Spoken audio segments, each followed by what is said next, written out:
Look at the sun. Ooh, look how beautiful the sunshine is. Hi, good morning, y'all. It is like 7:30. So it's morning, and I did that on purpose because, girl, it gets so hot so quickly here. Um, I don't know if I've mentioned this already, but I am in Georgia. So yeah, it's only like 66 degrees. There's a little bit of a breeze. I am happy. Spending a morning on the dock is always the best way to spend the morning. So, and reading a good book doesn't hurt either. So we're gonna get into it.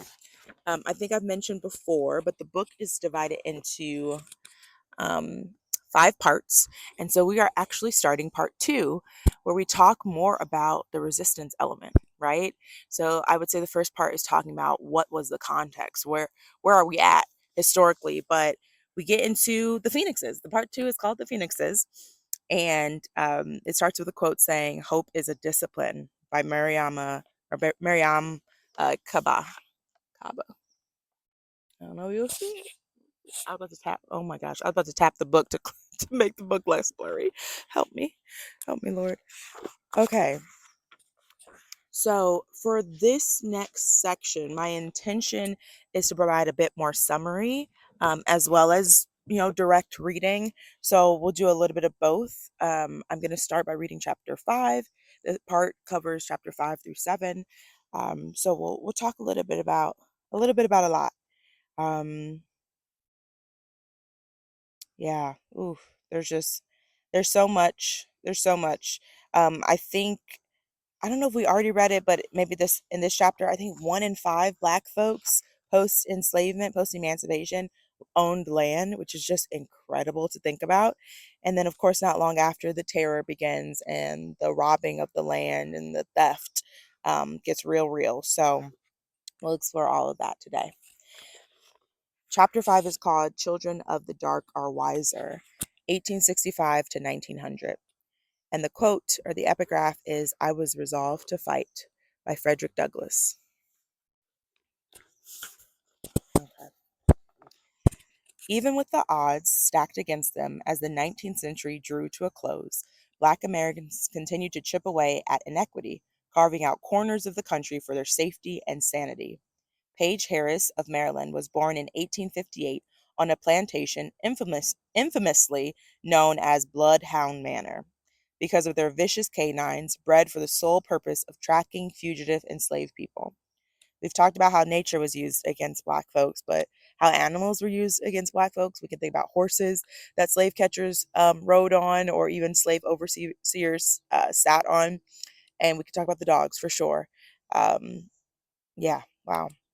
Following emancipation, Page attended some of the first segregated schools for Black children before working in a naval shipyard as a waiter.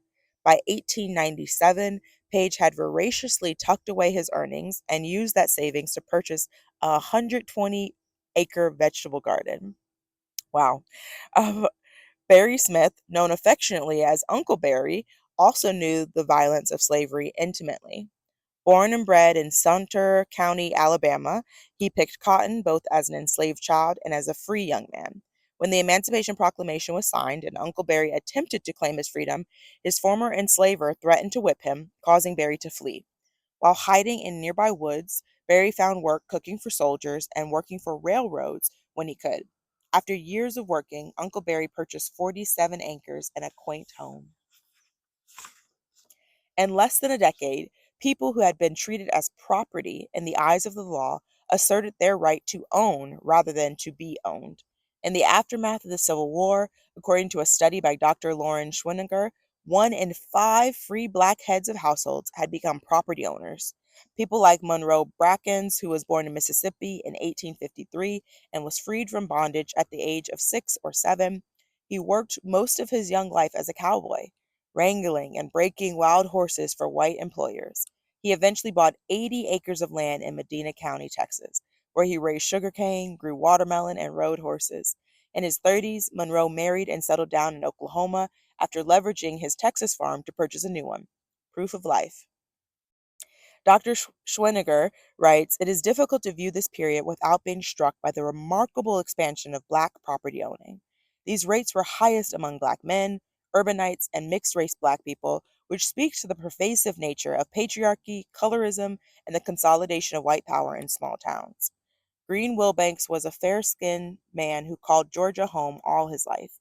He recalls never having any money of his own during slavery because children were not allowed to do much work and had few opportunities to earn money. This carried into post-emancipation, where Green recalls very few Black people owning land just after the war by nature of their lack of capital. He and his wife Molly purchased a plot of land and farmed it most of their adult lives. In fact, he recalled, I have never done nothing but farm work. It was easiest to access capital and buy land when you were someone white men wanted to do business with. And yet the fact remains that Black people were surviving every scheme intended to destroy them. There's something she said here that I think some people may not be familiar with.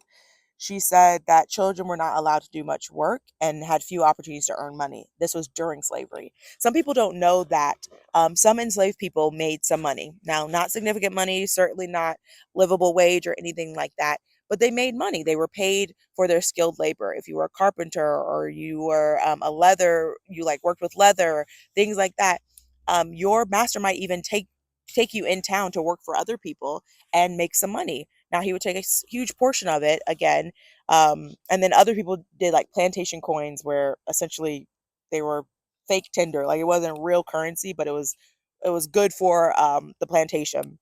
But there were opportunities to make money, which is really important because people think that the free part is the bad part of enslavement, right? The fact that you're not getting paid for your labor.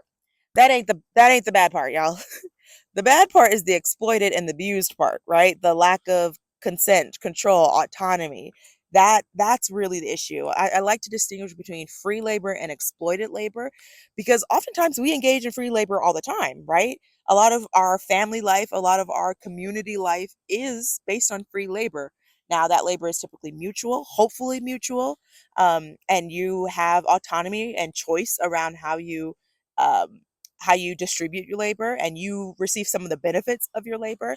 But exploited labor is the real issue. And in fact, under capitalism, a lot of us make a salary but still are engaging in and working under an exploited system, right? So the end of slavery wasn't the end of exploited labor. And that's a part of the problem. A lot of sociologists discuss this.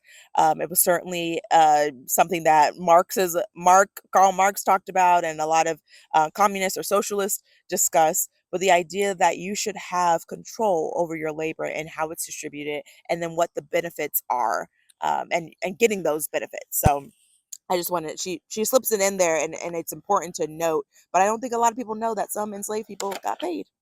Hmm. Okay, let's keep going. In each of these cases, Black people sought land ownership as their path to controlling their own destinies.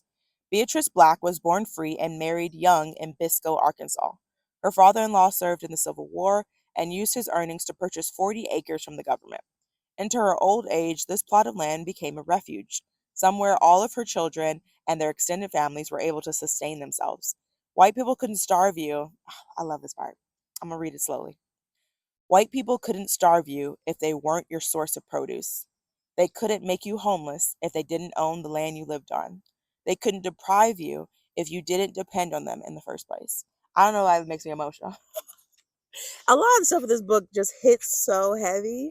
Um, but thinking about the number of people who cannot eat or have access to food, who struggle, like there are kids in this nation who experience starvation. There's so many people that are unhoused right now. Um, there's so many people without independence in this country, and so that just hits heavy. And land, at least historically, gave you access to all those things. Land gave you access to your own food, because you could plant seeds and you could grow your food, and the soil quality was good enough to where you had the nutrients and could actually get everything you needed in terms of food from the land. People usually bought land with water, so you had access to clean water or water that you could filter. And then you could build your own house. You could use the lumber, the tree from your land to build your own home so that you weren't homeless.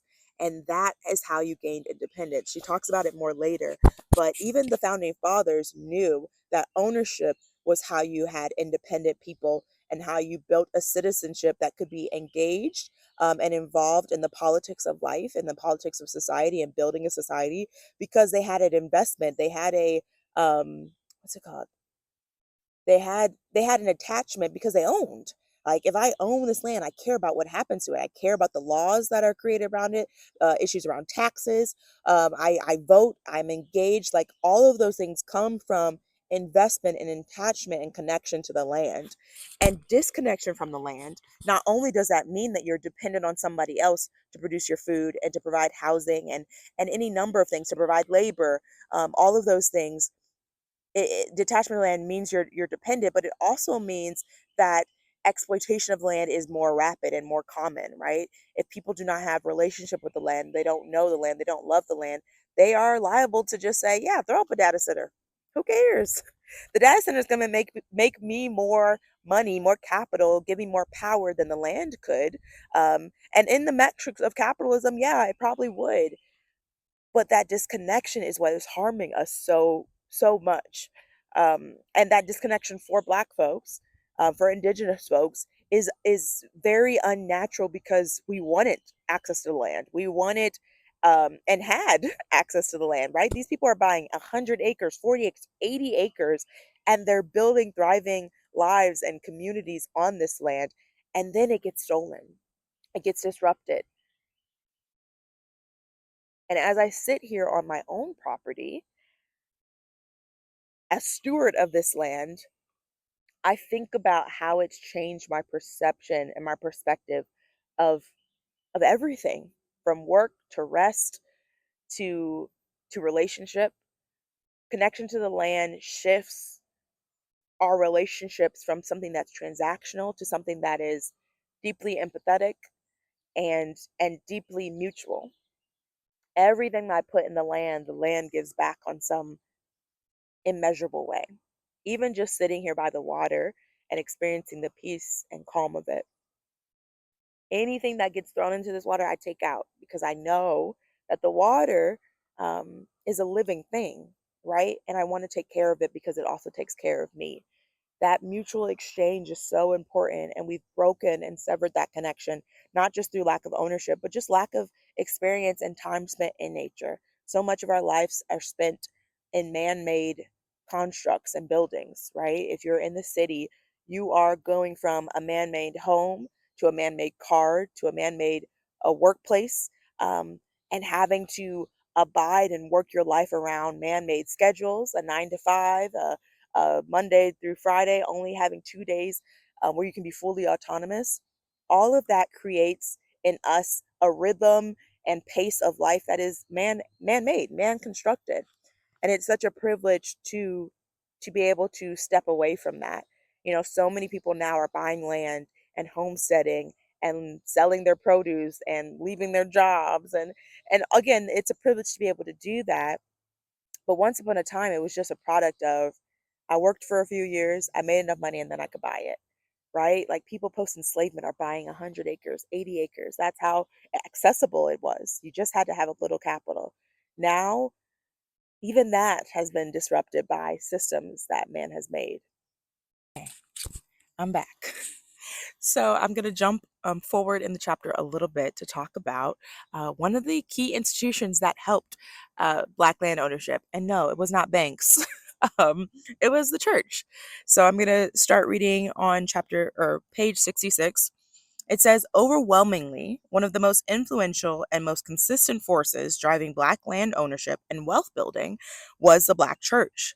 Black churches began as spaces of emotional reprieve to cope with the toll of white supremacy. Post-emancipation, preachers rushed to secure acreage that could house their congregations. These Black churches were at the front line of fulfilling urgent needs of the Black community, from financing childhood education to recording oral history. They were crucial spaces in which to educate the community, acting as a buffer between violent white America and church members who were attempting to carve out a life.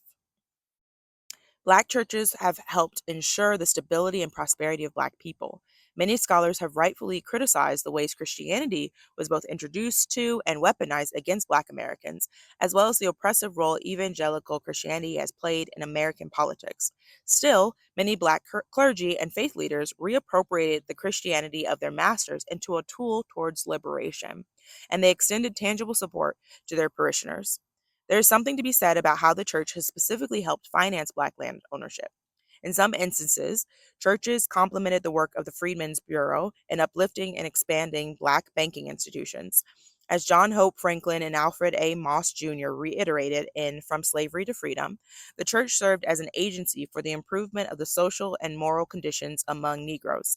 In Atlanta, H. Proctor's Congregational Church organized a day nursery, kindergarten, gymnasium, school of music, employment bureau, and Bible school.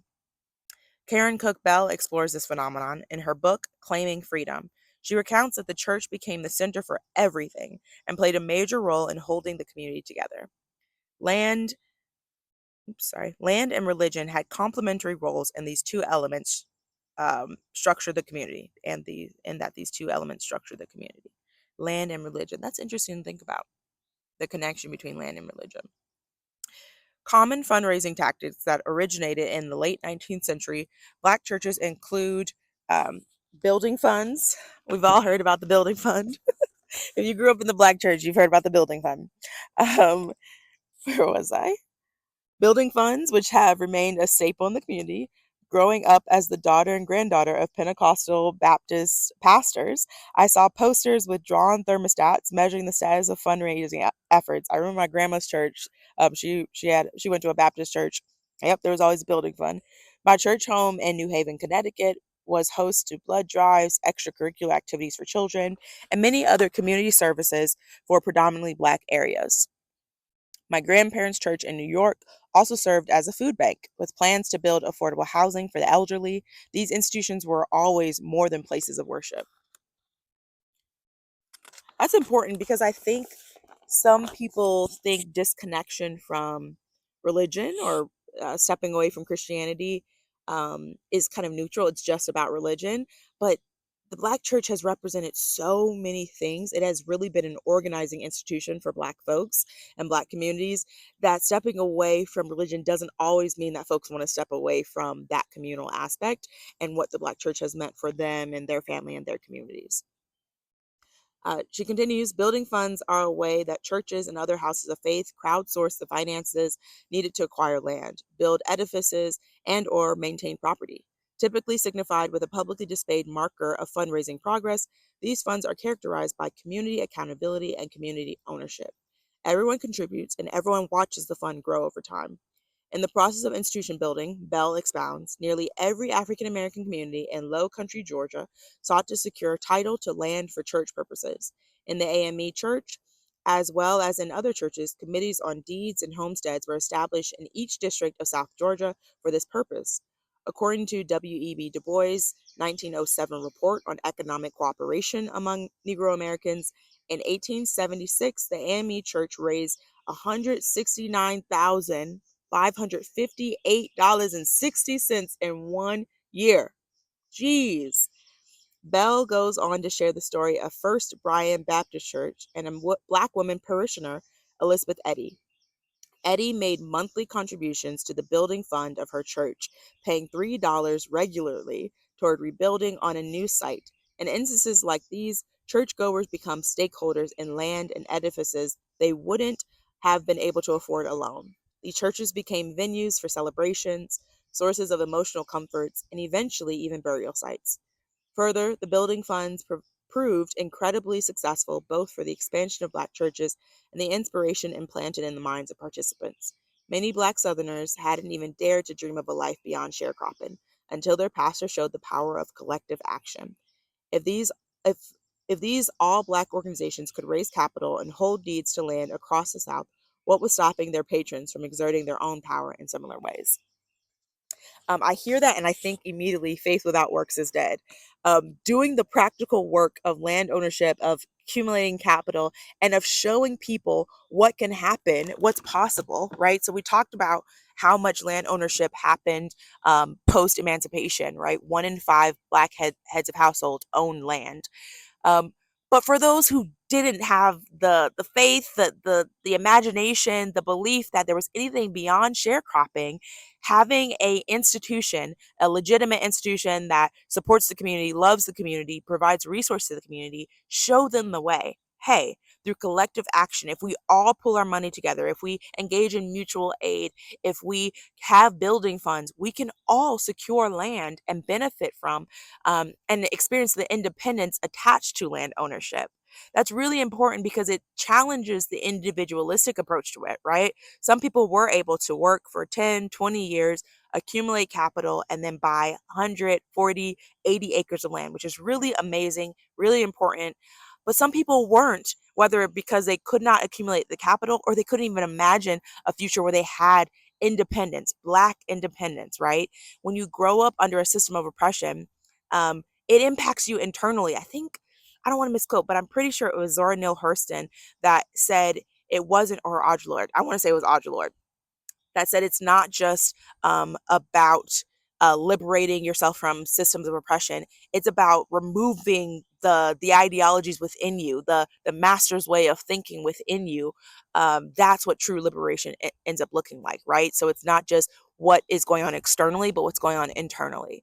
If you are a person who has experienced severe oppression, a part of liberation starts with your mindset, what you can imagine for yourself and what you can imagine for your people. So the Black church isn't just playing an important role structurally or infrastructurally in terms of providing that capital, but providing that what we call faith, what we call liberatory imagination, or that abolitionist mindset of what is possible when we work together, when we have collective action. And I think that is so cool. It's so important, and it shows the good of the Black church originally, right? We talk about the harms of religion and the abuse of the church and different things like that. But it's cool to see the history of the original purpose, what it was originally doing, what these leaders were providing for our communities, and how we can possibly recreate that. What does it look like in today, or in this day and age, to engage in mutual aid, collective action, and give more people access to the land? And that's something that's really important to myself and my husband. We want to figure out, how do we take our nearly 10 acres of land and make it more accessible to more people? How can more people benefit from renting a plot and growing their own produce on here? We talk about the quality of food in the United States right now and the various outbreaks, and it feels like every week there's something. What would it look like to reclaim our how we produce our own food, reclaim how we build our homes, reclaim our independence, what it would look like to be independent? So that's something I'm going to leave you with, something I'll be reflecting on. Um, Something that I started the year thinking about is use what's in your hands. And a part of what's in my hand is this land. And so I'm constantly reflecting on, how can I use what's in my hands? How can I use this land, the people I know, the resources that I have accessible to me? How do I use what is already in my hands to do the work that is in my heart, for Black communities? So um, I'll leave you with that. I hope you enjoyed today's episode. I'm done. I'm doing too much. It's not an episode. Whatever. Today's reflection on Rooted. That was from chapter 5. Go ahead and read it for yourself. Comment any thoughts, questions, reflections that you have from the chapter. It is packed with so much good stuff. We did not go through the whole chapter together because that would probably take me an hour, with me stopping and sharing reflections throughout. But as you go through on your own, yeah, think about what is coming up for you. What questions do you have? I'm walking away thinking about independence and collective action. How do we get independence for our communities? And what collective actions can we take to make that happen? All right. Y'all have a good day. Bye.